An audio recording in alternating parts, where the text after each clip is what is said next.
So imagine you're at work or school and you get a notification that there is an active shooter. What do? Are you prepared? Those are the questions the Jefferson County Sheriff's Department wanted answers to, and tonight, Teach for 11's Frederick Price shows us how they're training people in Pine Bluff.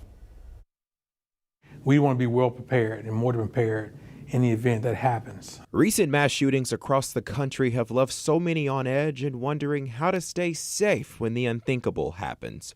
A plan is not a good plan unless it's been tested. It's an emergency plan Jefferson County Sheriff Lafayette Woods says his department has had since 2019. The best way to test that is a real life scenario. Deputies in the SWAT team recently entered the courthouse to reenact an active shooter situation. Much of what we were testing is to make sure that individuals were following protocols based on our emergency management plan as it relates to evacuation, notification. He considers that demonstration a success. According to Woods, the average response time for police to get to a scene is about 3 minutes, so officers have to be sharp during these scenarios.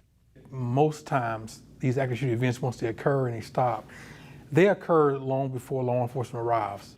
And there seems to be an increased interest in these demonstrations. Cabot Police is considering hosting a civilian response to active shooter events training if they get enough public support. It's known as CRISE, and Wood says Jefferson County has had the program for years.